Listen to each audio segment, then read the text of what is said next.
عذاب نازل کیا اس میں سب سے شدید اور سنگین ترین عذاب جس قوم پر نازل کیا وہ قوم لوط تھی، وہ ہم جنس پرست تھی۔ اللہ کو شدید غصہ آیا کہ اس بستی کو زمین سے اٹھایا، آسمان کی بلندیوں سے لے جا کر واپس نیچے پھینکا اور پھر پتھروں کی بارش بھی ان پر کی ہے۔ اس سے پتہ چلتا ہے کہ اسلام ہم جنس پرستی کو قطعاً فروغ نہیں دیتا، بلکہ اس کی شدید ترین مخالفت ہے کہ یہ عورتیں نہیں تھیں، ان کو عورت کہنا عورت کی توہین ہے۔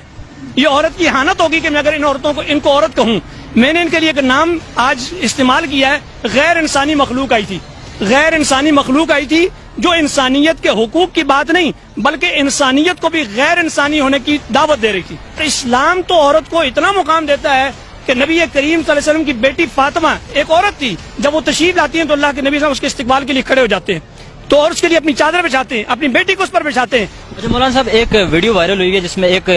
لڑکی ہے وہ لڑکے کو پھول دے رہا ہے، یہ عورت مارچ کے ان دنوں کی بات ہے، ایک لڑکی لڑکے کو پھول دے رہی ہے، پھر لڑکی اٹھتی ہے اس کو گلے ملتی ہے لڑکے کو، تو اس حوالے سے آپ کیا کہیں گے؟ اسلام نے اس کو فحاشی قرار دیا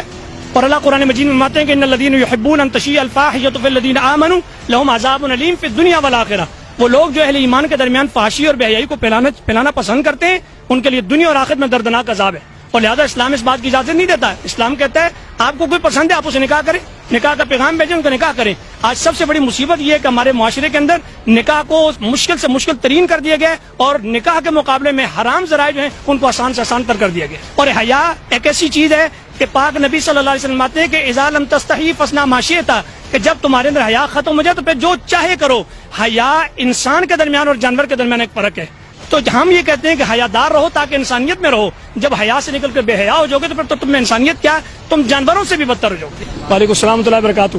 آج آپ یہاں پہ اسلام آباد پریس کلب کے باہر پہنچے ہیں، آج آپ نے احتجاج اپنا ریکارڈ کروایا ہے عورت مارچ کے حوالے سے، جو وہاں پہ کچھ نعرے بازی کی گئی تھی، جو گستاخانہ نعرے جو بلند کیے گئے تھے، اس حوالے سے کیا کہیں گے؟ مسئلہ یہ کہ 8 مارچ 2021 کو اسلام آباد کی سرزمین پر جو اسلام آباد ملک پاکستان اسلامی جمہوریہ پاکستان کا دارالخلافہ ہے، اس کے اندر اور ملک بھی وہ کہ جو لا الہ الا اللہ کی بنیاد پر بنا ہے، دو قومی نظریے کی بنیاد پر اس ملک کی تعمیر ہوئی ہے، اس ملک کو بنایا گیا ہے۔ آج اسی نظریے کو پامال کرنے کی کوشش کی گئی ہے، اور اسلام آباد کی سرزمین پر 8 مارچ کو عورتوں کے حقوق کے نام پر دراصل وہ اہلیان پاکستان کی عورتوں کو ایک فاحشہ بنانے کے لیے آئی تھیں، اور ایسی عورتوں کو میں آج خطبہ جمعہ میں بھی یہ بات کہی اور ابھی میں نے ایک انٹرویو میں بھی یہ بات کہی کہ یہ عورتیں نہیں تھیں، ان کو عورت کہنا عورت کی توہین ہے۔ یہ عورت کی اہانت ہوگی کہ میں اگر ان عورتوں کو ان کو عورت کہوں۔ میں نے ان کے لیے ایک نام آج استعمال کیا ہے، غیر انسانی مخلوق آئی تھی۔ غیر انسانی مخلوق آئی تھی جو انسانیت کے حقوق کی بات نہیں بلکہ انسانیت کو بھی غیر انسانی ہونے کی دعوت دے رہی تھی، اس لیے کہ انسان کسی ضابطے اور کسی قانون کے تحت چلتا ہے، اور خصوصاً ایک مسلمان وہ تو بالکل پابند ہے اللہ اور اس کے رسول کی شریعت کا۔ اسلام نے جو حقوق عورت کو دیے ہیں وہ الحمدللہ رب العالمین دنیا کی کسی مذہب نے بھی وہ حقوق نہیں دیے۔ آئین پاکستان نے عورت کو جو حقوق دیے ہیں وہ دنیا کے کسی ملک اور علاقے نے بھی کبھی کسی عورت کو ایسے حقوق نہیں دیے۔ اسلام ہی وہ واحد دین ہے کہ جو عورت کے حقوق دیتا بھی ہے اور اس کی تاکید بھی کرتا ہے، اور پاکستان کا آئین اور پاکستان کا موجودہ ہر حکومت نے عورتوں کے بھرپور حقوق ادا کیے ہیں۔ لہٰذا آپ اس عزت کی بات کرتے ہیں تو پاکستان کی سرزمین پر جتنی عورت کی عزت ہے اتنی دنیا کے کسی خطے میں بھی عزت نہیں ہے۔ اس کی بہت بڑی مثال موجود ہے کہ آپ کہیں پر بھی یوٹیلیٹی بل بھی جمع کروانے جاتے ہیں، اگر خاتون آ جاتی ہے تو مرد پیچھے ہٹ جاتے ہیں اور خاتون کو آگے کرتے ہیں کہ وہ پہلے جائے۔ بس میں بیٹھے ہوں تو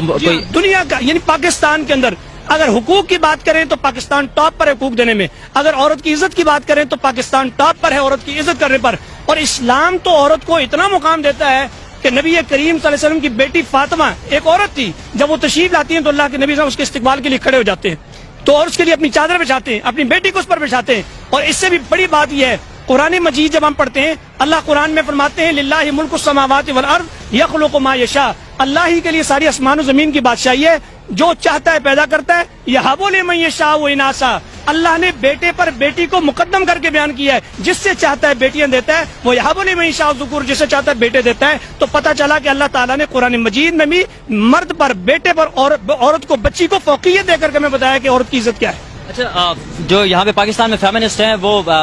بظاہر اپنے آپ کو اسلام کو مذہب مانتے ہیں، تسلیم کرتے ہیں، اور اسی جگہ پہ وہ نعرے مارتے ہیں کہ نعوذ باللہ ہمیں اللہ سے چاہیے آزادی، ہمیں رسول سے اولیاء سے چاہیے آزادی۔ تو یہ پھر ایک طرف اسلام کو مانتے ہیں، دوسری طرف ان کے نعرے ایسے ہیں کہ یہ ایک فتنہ برپا کرنے کی کوشش ہے، اس حوالے سے کیا کہیں گے؟ اگر گدھا جو ہے وہ شیر کی کھال پہن لے، اگر گدھا شیر کی کھال پہن لے تو شیر نہیں بن جاتا۔ اگر کوئی اسلام کا لبادہ اوڑھ کر اسلام کا نام لے کر اسلام کے نام پر آ کر کے حقوق کی بات کرتے ہوئے اگر وہ دیگر فحاشی اور عریانی اور اسلام کو مزید یعنی کہ بدنام کرنے کی کوشش کرتا ہے، پاکستان کو بدنام کرنے کی کوشش کرتا ہے، نہ ہم اس کو مسلمان سمجھتے ہیں نہ ہم اس کو پاکستانی سمجھتے ہیں، اس لیے کہ اسلام کا وہی حقیقی مسلم ہے، اسلام کو ماننے والا ہے جو اسلام کی تمام تعلیمات کو مانتا ہے، جن کی زندگیوں میں ہمیں کہیں پر بھی اسلام کا رنگ نظر نہیں آتا تو خالی ان کے کہنے سے اسلام نہیں بن جاتا۔ عبداللہ بن ابی بھی اسلام کا نام لیتا تھا اور نبی کریم صلی اللہ علیہ وسلم کے پیچھے نمازیں بھی پڑھتا تھا، لیکن اسلام نے اس کو مسلمان نہیں کر دانا۔ تو یہ وہ اصل میں یہ جتنے لوگ جتنی بھی یہ آئے تھی یہ مخلوق مسلمان نہیں تھی، یہ زیادہ تر وہی لوگ ہیں جو مغربی ایجنڈے کے لیے کام کرتے ہیں، باہر سے ان کو فنڈنگ ہوتی ہے۔ ہم تو حکومت وقت سے کہتے ہیں کہ ان کی فنڈنگ کا باقاعدہ محاسبہ کیا جائے، احتساب کیا جائے اور ان کو چیک کیا جائے کہ ان کو فنڈنگ کرتا کون ہے، اور جو کرتا ہے ان کی فنڈنگ کو روکا جائے، اور جب ان کو فنڈ نہیں ملے گا تو انشاءاللہ یہ سب کچھ معاملہ خود ہی ختم ہو جائے گا۔ مولانا صاحب، ہم جنس پرستی کی بات کی جاتی ہے، اس حوالے سے اسلام کیا کہتا ہے ہم جنس پرستی کے حوالے سے جو ہومو سیکچولیٹی کا نعرہ ایک یہ لے کے آ رہے ہیں؟ سب سے بڑی بات یہ ہے، قرآن مجید میں اللہ تعالیٰ نے قوم لوط کا ذکر کیا ہے اور اللہ تعالیٰ کہتے ہیں کہ انہوں نے ایسا کبھی جرم کیا تھا جو اس سے پہلے کبھی کسی قوم نے نہیں کیا، اور اللہ تعالیٰ نے جتنی قوموں پر عذاب نازل کیا اس میں سب سے شدید اور سنگین ترین عذاب جس قوم پر نازل کیا وہ قوم لوط تھی، وہ ہم جنس پرست تھی۔ اس سے بڑھ کر کے کیا ہو سکتا ہے کہ اللہ تعالیٰ اس بات کو قطعاً پسند، اللہ کو شدید غصہ آیا کہ اس بستی کو زمین سے اٹھایا، آسمان کی بلندیوں سے لے جا کر واپس نیچے پھینکا اور پھر پتھروں کی بارش بھی ان پر کی ہے۔ تو اس سے پتہ چلتا ہے کہ اسلام ہم جنس پرستی کو قطعاً فروغ نہیں دیتا بلکہ اس کی شدید ترین مخالفت ہے۔ اچھا، عورت جہاں پہ اپنے آزادی کی حقوق کی بات کرتی ہے، مجھے ایکوالٹی چاہیے کاروبار میں، حضرت خدیجہ رضی اللہ تعالیٰ نے کی، وہ کافی ساری ہر دفعہ وہ کوٹ کرتی ہیں کہ انہوں نے تجارت کی تھی، دوسری طرف ان کے اوپر فحاشی کا عریانی کا ایک ان کے اوپر ٹیگ لگا ہے کہ وہ ملک پاکستان میں فحاشی پھیلا رہے ہیں، عریانی پھیلا رہے ہیں، اور اس حوالے سے اسلام جو ہے وہ عورت کے پردے کے حوالے سے کتنی وہ تاکید کرتا ہے، کہاں پہ نرمی ہے، اس حوالے سے تھوڑی گائیڈ کیجیے گا۔ اسلام عورت کو قطعاً نہیں کہتا کہ عورت جو ہے وہ کما نہیں سکتی، وہ اپنے گھر والوں کی کفالت نہیں کر سکتی اپنے شوہر کے ساتھ، بلکہ میں آپ کو بتاؤں کہ صحیح مسلم شریف کے اندر حدیث موجود ہے، نبی کریم صلی اللہ علیہ وسلم کے پاس دو عورتیں تشریف لائیں، ایک عبداللہ بن مسعود کی بیوی رضی اللہ تعالیٰ عنہ، اور وہ جب تشریف لائیں تو انہوں نے سیدنا بلال سے کہا کہ اللہ کے نبی صلی اللہ علیہ وسلم سے ہمارے لیے مسئلہ پوچھ کر کے آئیں کہ ہم اپنے شوہروں پر اپنے شوہروں کو صدقہ دے سکتی ہیں؟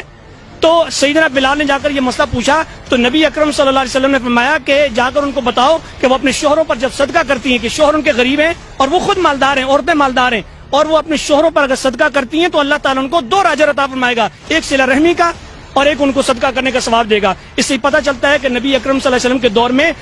بعض خواتین ایسی بھی تھیں جو صاحب ثروت تھیں، مالدار تھیں اور ان کے شوہر غریب تھے، اس سے پتہ چلتا ہے کہ ان کے پاس مال و دولت تھی۔ سیدہ خدیجہ نے کاروبار کیا، دیگر صحابیات بھی کرتی تھیں۔ اسلام کاروبار پر پابندی نہیں رکھتا، عورت کے کمانے پر بھی پابندی نہیں رکھتا، لیکن عورت پر لاگو اور نافذ بھی نہیں کرتا کہ وہ کمائے، بلکہ اس کو کہتا ہے کہ وہ ملکہ بن کر گھر میں بیٹھے اور اس کا مرد اس کی ساری تکلیفیں برداشت کر کے اس کے لیے کما کر کے لائے۔ اچھا، یہ ایک طرف کہتے ہیں کہ ہمیں مرد سے چاہیے آزادی چاہیے،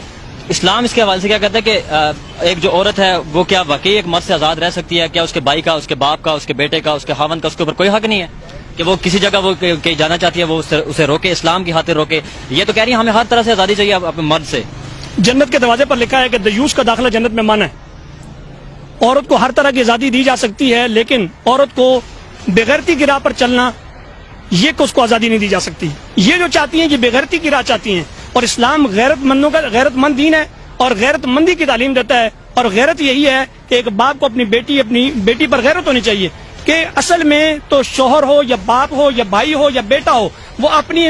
اس تمام روپ میں جتنے عورت کے رشتے ہیں ان سب کا محافظ ہے، اور اگر محافظ اگر اس کو اپنے گھر میں محفوظ کرتا ہے تو لہٰذا وہ تو اس کا مطلب اصل محافظ ہوا، اور جو اپنی اس چیز کو جس کی حفاظت کرنی چاہیے اس کو کھلی چھوٹ دے کر باہر نکال دیتا ہے، اس کا مطلب وہ اصل محافظ تو نہ ہوا۔ پھر دوسری بات، عورت جو ہوتی ہے یہ ایک بڑی قیمتی چیز ہے، انتہائی قیمتی۔ میں نے آج ایک دو جگہ پر یہ بات کہی بھی کہ عورت اتنی قیمتی چیز ہے کہ جس طرح سونا ہے، سونا قیمتی ہوتا ہے اور ہمیشہ اس کو چھپا کر محفوظ کر کے سنوار کر کے اس کو گھر میں رکھا جاتا ہے، اور جب اس کے مقابلے میں لوہا اس کی وہ قیمت نہیں ہے، وہ باہر سڑک پر بھی پڑا ہوتا ہے۔ لہٰذا ایک عورت جو ہے وہ ایک قیمتی چیز ہے، اس کو محفوظ ہی رکھا جائے گا، اور عورت کا معنی ہی پردہ ہے، عورت کا معنی ہی پردہ ہے، لہٰذا وہ پردے کی چیز ہے، وہ محفوظ رکھنے والی چیز ہے، نہ کہ وہ در در پر پھینکی جائے۔ اچھا مولانا صاحب، ایک ویڈیو وائرل ہوئی ہے جس میں ایک لڑکی ہے وہ لڑکے کو پھول دے رہا ہے، یہ عورت ماز کے ان دنوں کی بات ہے، ایک لڑکی لڑکے کو پھول دے رہی ہے، پھر لڑکی اٹھتی ہے اس کو گلے ملتی ہے لڑکے کو، تو اس حوالے سے آپ کیا کہیں گے؟ اسلام نے اس کو فحاشی قرار دیا،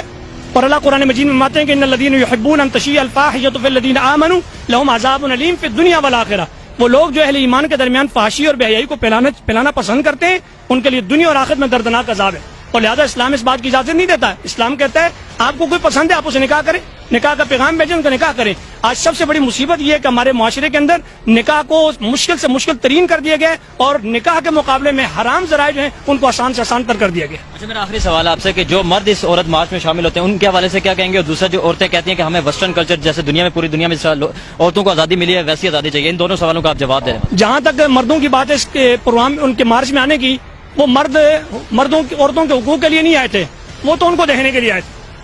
زیادہ تر ان کی کیفیت یہی تھی، وہ سب اسی کام کے لیے آئے تھے۔ اور پھر وہاں پر میں کل ایک ویڈیو دیکھ بھی رہا تھا کہ ایک نوجوان کے ساتھ ان لڑکیوں نے کیا کیا ہے وہ پوری دنیا نے دیکھا ہے۔ لہٰذا جہاں تک بات ہے کہ وہ باہر والا یہاں پر کلچر لانا چاہتی ہیں، ایسا کلچر لانا چاہتی ہیں کہ جس کلچر میں ایک عورت بچے کو جنم دیتی ہے اور اس کے بچے کو یہ بھی نہیں پتا کہ میرا باپ کون ہے، اور اس عورت کو یہ نہیں پتا کہ اس بچے کا باپ کون ہے۔ ایسے کلچر کو کیسے قبول کیا جا سکتا ہے کہ جس میں نسب ہی ختم ہو جائے، نسب ہی برباد ہو جائے؟ اسلام یہاں تک نسب کی حفاظت کرتا ہے کہ اگر ایک عورت کو کہیں سے طلاق ہو جاتی ہے تو 3 پیریڈ تک وہ عورت آگے نکاح نہیں کر سکتی۔ کیوں؟ اس لیے نہیں کر سکتی کہ تاکہ نسب ختم نہ ہو جائے۔ تو جہاں پر حرام طریقے کے ساتھ کس طرح کے معاملات کیے جائیں تو اسلام اس کو کیسے پسند کر سکتا ہے؟ ہر آنے والے سال میں اس کو اور زیادہ ہائپ ملتی جا رہی ہے، ہر نئے سال میں ایک نیا نعرہ لے کے آتے ہیں، جو میڈیا اور سوشل میڈیا کی زینت بن جاتا ہے۔ کیا یہ ان کی ایک پری پلان سازش ہے، یہ سوچے سمجھے سازش ہے ان کی ایک؟ دراصل وہ یہ چاہتے ہیں کہ پاکستان کے اندر اس پاکستان کو غیر مستحکم کیا جائے، اور غیر مستحکم کیسے ہو سکتا ہے کہ یہاں پر دو قسم کی سوچ کے لوگ پیدا کیے جائیں اور ان کو آپس میں ٹکرا دیا جائے۔ بیسک ان کا ایجنڈا اور مقصد یہ ہے کہ یہ بہت سارے کام کر چکے ہیں جس سے یہ پاکستان کو یعنی کہ غیر مستحکم کرنے میں ناکام رہے۔ اب انہوں نے ایک نیا حربہ استعمال کیا ہے کہ تاکہ اس کے ذریعے پاکستان کے نوجوانوں میں 2 طرح کی سوچ آئیں گی۔ تو جب 2 طرح کی سوچ کا ٹکراؤ ہوگا تو وہ ٹکراؤ پھر سوچ کی حد تک نہیں رہے گا، وہ زبان کی حد تک آئے گا، پھر زبان سے نکل کر کے ہاتھا پائی تک نوبت جائے گی، پھر قتل و غارت ہوگی، ملک جو ہے وہ انارکی کی طرف جائے گا۔ ہم حکومت وقت سے کہتے ہیں کہ وہ اپنی ذمہ داری کو نبھائے، اور خصوصاً پاکستان کے وزیر اعظم عمران خان صاحب سے کہتے ہیں جو ہر تقریر کی ابتدا ایاک نعبد و ایاک نستعین سے کرتے ہیں اور اپنے ہر تقریر میں مدینہ کی ریاست کی بات کرتے ہیں، اب ان کو چاہیے کہ وہ اس فتنے کو یہیں پر روکنے کی کوشش کریں۔ اگر یہ فتنہ یہاں پر نہ روکا گیا تو یہ فتنہ کل کو پاکستان کے لیے بہت خطرناک ہو۔ ایک ان کا عورت مارچ والوں کا ایک بڑا لاجک کوشچن ہے کہ جو عورتوں کے ساتھ ریپ ہوتا ہے، بچوں کے ساتھ جو جن سے تشدد یا ریپ ہوتا ہے، اس سے ہمیں چھٹکارا چاہیے، تو اس حوالے سے اسلام اور کیا ان کو صرف پاکستان نظر آتا ہے جہاں پر 2-4 عورتوں کے ساتھ اس طرح معاملہ ہو جائے، 2-4 بچوں کے ایسا معاملہ ہو جائے؟ دنیا کے جا کر امریکہ میں دیکھیں ایک منٹ کے اندر کتنی عورتوں کے ساتھ سینکڑوں خواتین کے ساتھ ریپ ہوتا ہے، ہزاروں خواتین کے ساتھ ریپ ہوتا ہے، ان کو وہاں پر نظر نہیں آتا۔ پاکستان میں ایک آدھ کیس ہوتا ہے، پاکستان کو بدنام کرنے کے لیے اس کو اٹھا کر کے پوری دنیا کا سوشل میڈیا کی زینت بناتے ہیں اور دنیا کو بتاتے ہیں کہ پاکستان کا چہرہ یہ۔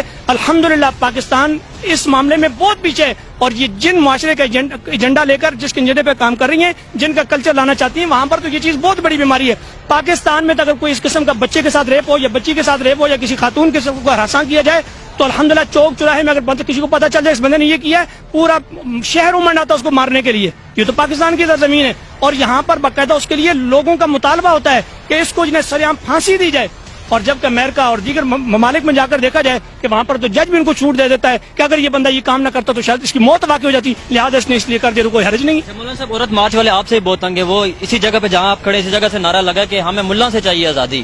جی کیا ملا سے، کیا آپ نے کیوں نہ تنگ کیا ہوگا؟ مسئلہ یہ ہے کہ